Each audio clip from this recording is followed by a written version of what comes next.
Hello, Megan again on Meg TV reviewing the NEX-5T mirrorless camera part 3. You can watch part 1, part 2 right here. But otherwise, I'm going to be answering questions about this camera so that you can make an informed decision. Let's get into it. Hi, Meg Sol Reviews. Thank you. Looking for a mirrorless camera to replace your iPhone 6 Plus? Okay, so thank you, the Carlson lending team, for asking so many questions. I'd love to answer them right now. You know, you're looking for something, that's on the go, super easy, you make a ton of videos super quick. Yes to that. Okay, this is super easy. You pop an SD card in here, you flip this camera, make sure you're in focus, make sure that you look good, and then you hit record. That's it, okay? Does it have a external mic jack? No. It does not. Sorry. The thing is, here's what I would do, okay? For the most part, when I'm vlogging, when I'm making, one of the regular videos that I make on Meg TV about self-dev, whatever, it's not that high production value.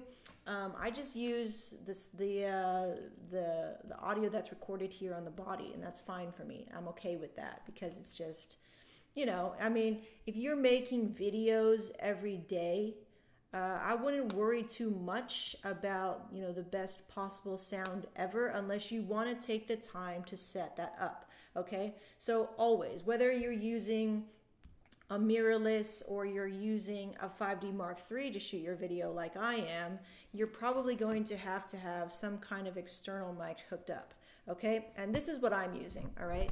I'm using the Handy Recorder 4H. I love this thing because it's super simple as well, and later on I'm going to be syncing this up to my footage. Clap. It kind of depends on you whether you want to put out something that's a little bit higher production value on a, I don't know your posting schedule or anything like that, but it's kind of up to you and how many steps you want to take. So this for sure takes a little bit more time to edit in post because I've got to worry about the audio and the visual and make sure everything's kind of synced up, and it's not as easy. But as long as you systemize it and you find your own kind of system to work with all of these higher production and quality value items, then that's cool, right? But if you're like me and you get lazy and you just want to put out content, this is great for that, all right? So next question. To really take advantage of this camera, like I said in the beginning of the last of part 2's review, you can get that filmic look, almost, kind of, sort of.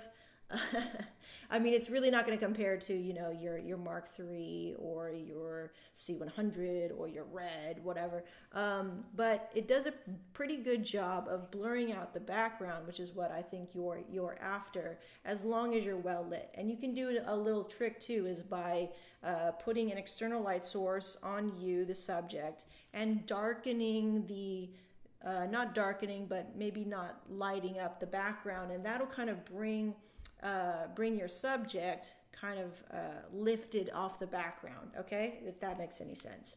As long as you understand light, this camera is going to give you a very decent filmic look, okay? Next one, I have not played with the Samsungs. I'm not really into doing that kind of thing.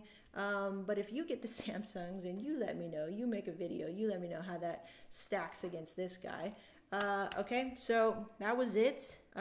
It does have manual focus. This is by Philip Chavez. It does have manual focus.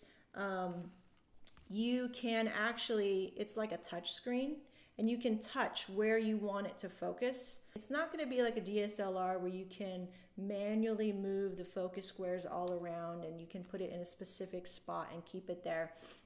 For the most part though, it does all right. So if I touch where I want it to focus on, it'll focus there. Okay, and it does have a sequence shot, right? You were asking about a sequence shot, so taking many shots at the same time. So what you want to go to scene selection. You go to sports action, and then you just hold it down. Oh yeah, what is that? How many was that, like 10? I can't count. Anyway, I hope I answered your questions thoroughly about this camera so that you can make an informed decision. As always, any questions, comments, put them in the comments and I'll get back to you. All right, thanks so much for watching. We'll see you. Peace.